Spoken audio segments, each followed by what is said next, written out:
प्रियो, प्रभु यीशु मसीह के पवित्र नाम में वीआईसीसी परिवार की ओर से आपको सादर नमस्कार।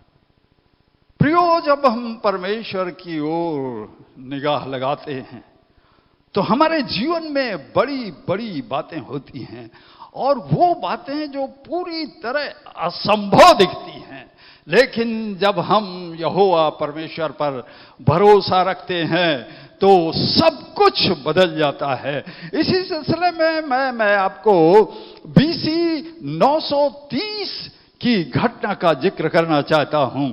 930 बीसी में ऐसी घटना घटी। उस समय राजा दाऊद था और वो इस तरह बोलने लगा। लिखा हुआ है, परमेश्वर का वचन बताता है, दूसरा समूएल 22:30 ऐसा लिखा हुआ है, क्योंकि तेरी सहायता से मैं सेना पर धावा कर सकता हूं, अपने परमेश्वर की सहायता से शहर पनाह को लांघ सकता हूं।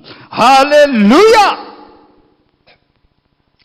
तेरी सहायता से, help of God most high, सेना पर धावा कर सकता हूं। मैं आपको बताना चाहता हूं, सेना की जो टुकड़ियां हैं, उस समय को जो टुकड़ी होती थी, एक टुकड़ी में 6000 लोग होते थे, और 6000 लोगों के ऊपर एक इंसान धावा करने का दावा कर रहा है। मैं आपको बताना चाहता हूं, जब हम यहोवा परमेश्वर पर भरोसा रखते हैं, गॉड मोस्ट हाई पर पूरी तरह ट्रस्ट करते हैं, तो हम भी चिल्ला कर कह सकते हैं, दुनिया की हर ताकत को मैं जीत सकता हूं, क्योंकि जिन्ना दिला विचे वसदाया हुआ, वो जंग कदे नहीं हार दे, वो जंग कदे नहीं हार दे, वो जंग को कभी नहीं हार सकते हैं। और यही एक कारण है कि ये इंसान कहता है कि मैं यहोवा की सहायता से सेना पर धावा कर सकता हूं। और मैं आपको बताना चाहता हूं, पहला समय 45वां पद, यहां ऐसा लिखा हुआ है, परमेश्वर का वचन बताता है, तब दाऊद ने फलिस्ती से कहा, तू तो मेरे पास तलवार, भाला और बर्छी लेकर आया है, परंतु मैं सेनाओं के यहोवा, इस्राएल की सेना के परमेश्वर के नाम में तेरे पास आता हूं, जिसको तूने ललकारा है। हालेलुया! एक बहादुर आदमी है जिसका नाम गोलियत है, और वो बहादुर इंसान सेनाओं के बीच में आकर के ललकारता है इस्राएली सेना को कि जो भी मुझे हरा देगा, सारी की सारी फलस्ती सेना उसके अधीन हो जाएगी और सारा फलस्ती शासन उसके अधीन हो जाएगा। लेकिन वो इतना लंबा चौड़ा इंसान है, उसके बर्छे की भाली इतनी लंबी है कि उसे देख करके ही सेना के जवान कांपते हैं।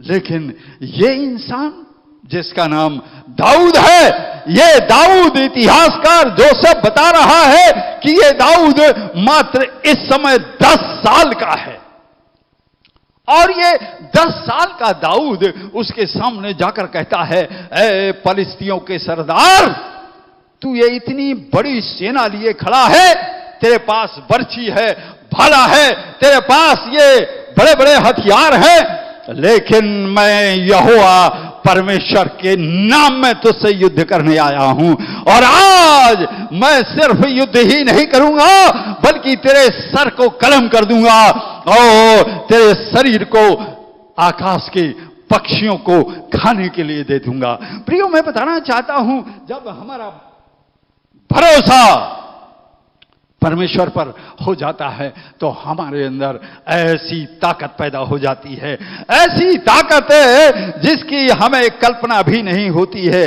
परमेश्वर का वचन बताता है, न्यायों के पुस्तक में लिखा हुआ है, 16वें अध्याय के 28 से 30 पद में ऐसा लिखा हुआ है, 16, 28 से 30 तक मैं जल्दी जल्दी आपको पढ़ना चाहूंगा।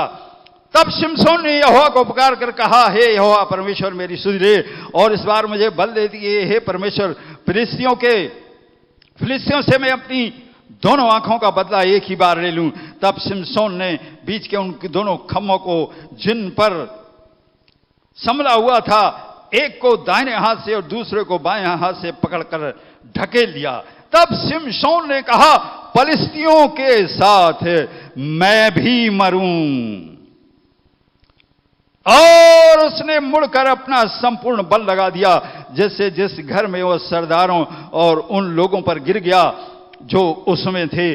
अतः जिनको उसने मरते समय मार डाला, उससे अधिक जिनको उसने अपने जीवन में मारा था वो ज्यादा थे। तब उसके भाई और उसके पिता के घराने के सब लोग आए और उसे उठाकर ले गए और उसे सोरा और एस्ताबेल के मध्य उसके पिता मानो की कब्र में मिट्टी दी। इस प्रकार उसने 20 वर्ष तक इस्राएल का न्याय किया।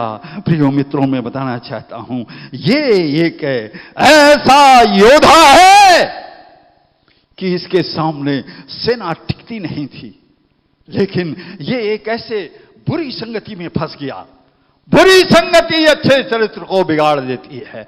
ऐसी बुरी संगति में फंस गया कि सारा का सारा बल गंवा बैठा और इसकी आंखें फोड़ दी गई। फिलिस्तियों के सरदारों ने ना सिर्फ इसकी आंखें फोड़ी बल्कि एक जश्न का इंतजाम किया।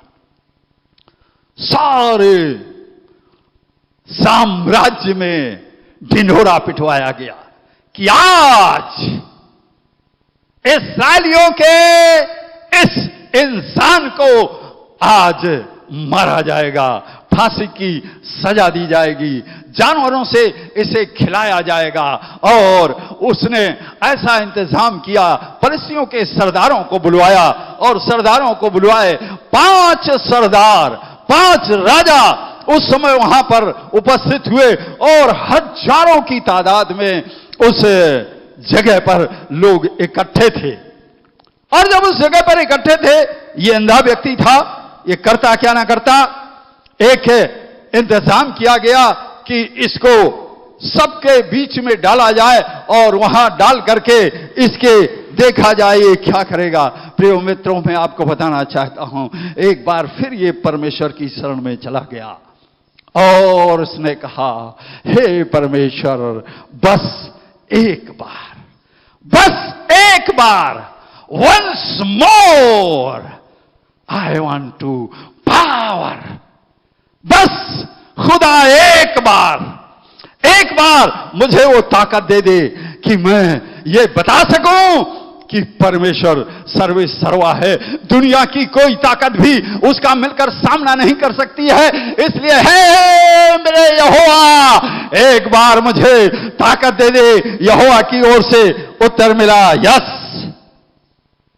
जो तुझे समझ में आए कर। और मैं बताना चाहता हूं, एक भूल इस इंसान से हो गई और इस बहादुर इंसान ने कहा कि हे परमेश्वर, मैं भी इनके साथ मर जाऊं।